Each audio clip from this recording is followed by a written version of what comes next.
Good morning, everyone. Oh, did we have things happening here? Interesting. But I want to get first to one post that I saw from a Facebook friend, and the question was, do you ever just out of the blue suddenly, you just get irritated and frustrated with everything and everyone, but you don't know why? Going, okay, so I'm going to tell you why that happens. Okay, though there's really nothing you have to complain about. There's nothing that isn't going the way it should be going. This and that.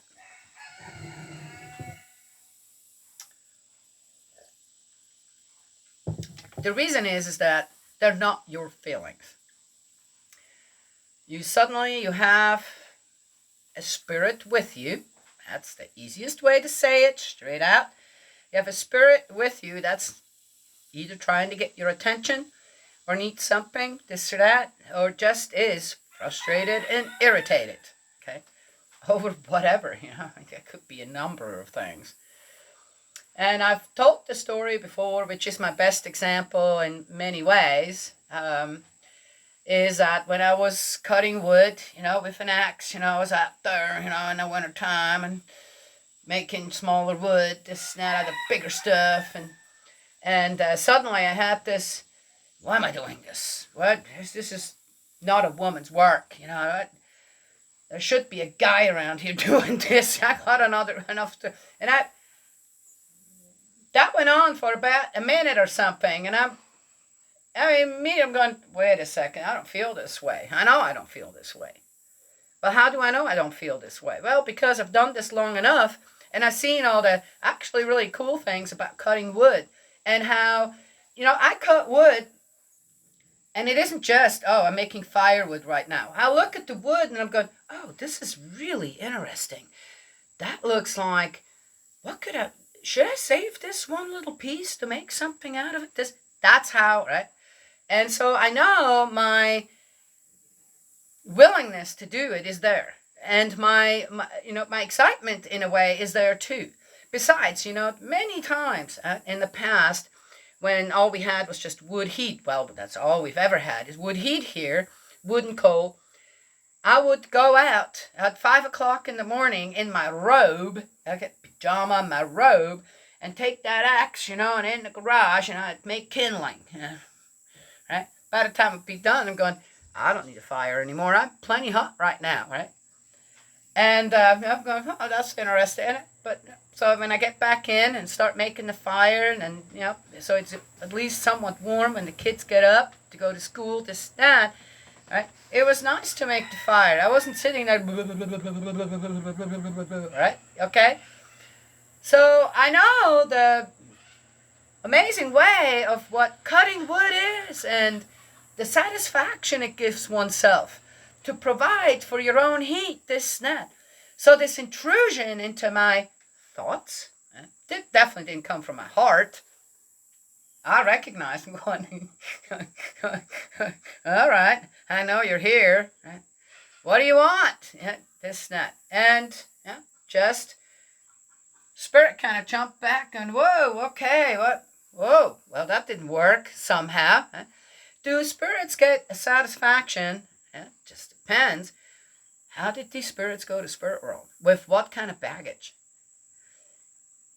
And they get a satisfaction out of creating havoc here with us, going through the same thing they went through in a way, or this or that, and they feed off that negative energy. This one's like, what happened? What happened? And I said, look, you got two choices. You can either hightail it out of here because you're not welcome in this kind of state, or you can stay and learn. I'll teach you. I'll teach you how to be a good spirit. And then you move on to the next level of whatever. That took that spirit completely by surprise. I could feel it. I could tell on how, what? The confusion that suddenly was there. This spirit stuck around for a while, and this and that. I don't have to get into it. And then suddenly I realized, well, gone. Okay. Took care of things. But that spirit never created any more havoc. Right?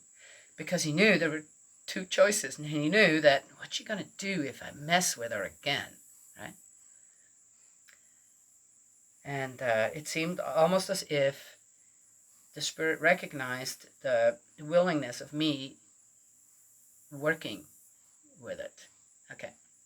So, same thing. You get up in the morning and remember, you just had a good sleep. Or not so, but still, you had sleep. You had a bed to sleep in, a blanket and a pillow, and this and that. There's nothing to complain about getting up again in the morning saying, thank you, Father, for another day. Yet you are. Most likely, it's already, there's somebody ready, a spirit ready. I'm going to mess up that person's day. Right? What for? Because somehow, when they feed on your negative energy, they can keep theirs. They don't have to look at what do they need to change in their spirit life now. And to grow to a point where then they can actually become functional in the spirit world. Yes? Does that make sense? So when you have this, I have no idea why am I suddenly feeling this way. Take a step back and start laughing, going, okay, all right, I know you're around. So here it is. Immediately, either I'm going to say a prayer for you. Then you can accept that and keep learning from me and my family. That's all right. Or you leave. Because you're not going to do this here. Not with me. I've recognized what you are. What you're doing. Again. So, is the problem taken care of, per se? Well, again, if you're intuitive enough that a spirit can mess with you, per se, like that, then you are also intuitive enough to help spirits like that. Yes? And, most likely, I don't know, do they have Facebook in spirit world or some kind of a, hey, you go to this one and, you're letting yourself be known and you're going to get some healing. Yes? I don't know. Does it work like this? Yeah, it does work like that. So, again, but you can build a barrier with prayer around your home, around yourself. I always tell people, if you don't want any kind of spiritual influence, negative, of course we always welcome the positive, right? Then just imagine a white light around you and say, not here. Not ready, not here, not happening, go someplace else. You can always send them to me. Okay? Yes? So, that's what I wanted to say on that one. We had interesting days here. This is the 4th day where my back's kind of, sometimes I can walk straight, but it's painful. And then other times I have to just stay bent over. It just happens. The interesting thing again, if you truly believe in spirit world, the help that comes from there when you need things done, and even though you're in pain, is incredible. So here I am. I get up out of the gym, going, something just happened in my back, and I'm going, oh no, and I'm here for 2 days by myself. Every time I have to go to the barn, I hobble kind of over there. I was thinking I could take 2 sticks and then I'd be good. I can do this. Yeah, I can do this. As I said, in our barn, it's not hours and hours of work or this or that. It's so well set up that it takes very little time. And you kind of through it, right? Yes. Well, I can't take any pain medication. Remember that? Yeah. So I go over there and I start feeding everyone, being very careful that they're not knocking me with, they're excited, they're getting fed. And suddenly I realize, oh, I can stand straight. Oh, I'm pretty good. Yeah, get the rest of the barn done, no problem. Walk back over here. Oh, this is great. I think I'm over. And I walk into the garage and it goes, and I'm hunched over again. This happened like this 3 or 4 times. It was like, okay. Well, to me, it's always when I'm in pain, I can't really do anything about it, I offer it up for a child out there. Okay, children are my thing. I could offer it for an elderly person, a snap, but they have lived their life. They're, they should be doing what I'm doing, right? Yes, children. So helpless. Pain in children is just so hard for children to have to, and then sometimes you can't do a whole lot about it. So I take on their pain so that then angels can work with that, right, and lessen the pain of the child. Isn't that wonderful? So, fourth day, it's still, yeah, I'll get up and I'm going, yeah, but I still do. More actually, done more than, okay. So yesterday we went and we started cleaning out the trailer we're going to give away to one of the flood victims. And I knew there was so many snake skins in there. There's got to be a snake here somewhere. And I was back there with my son and my husband and my sister-in-law. And we're working through things, this, that. And here comes my son running out of the room, back room, goes, I found the snake. It was in a jacket, laying on the bed. And I go, oh. So we're here, three of us, huddled in the doorway, trying to figure out, okay, how we're going to get the snake out. Oh, so did you see what it was? He said, I think it was a rat snake or a black snake, Thank you. In any case, so here I'm going back. Okay, so okay, you two have this. Father and son have this. You guys take care of this, and I'm going to go back to out here and do what I need to do here. And so here they start moving everything out, right? Moving everything out of that room. This, that. Things kind of calm down. Nobody really thinks about the snake much anymore, except for when they walk in there, being careful. And when they have everything cleaned out as well. It's all cleaned out now, but we didn't see it, except for the bed was still in there, right? The mattresses were still in there on the floor. Okay, so they figured out that the snake was behind the mattresses. All right, so what do we do? Said, well, we're kind of done. It was late already. Well, I'm going back to the house. I have to go cook for everyone. So later on, and there is a video of it, but anyway, so which would have been, I didn't see it, but hopefully my son will put it on. I'm sure it'd be fun to watch this. They moved the mattresses out, and here's the snake, and it looked just huge and ended up being over 5 feet long. And here, it's a black snake. It wasn't a copperhead, and they kind of just, they guided it out the front door. Okay, is it not going to go back in there again? Yeah. What I found with black snakes, they like where they are and they're going to come back. But anyway, it's a black snake. Not worried about black snakes, okay? A copperhead would have been, but it's a black snake. Interesting. Well, anyway, so looked like there was just one shedding in there.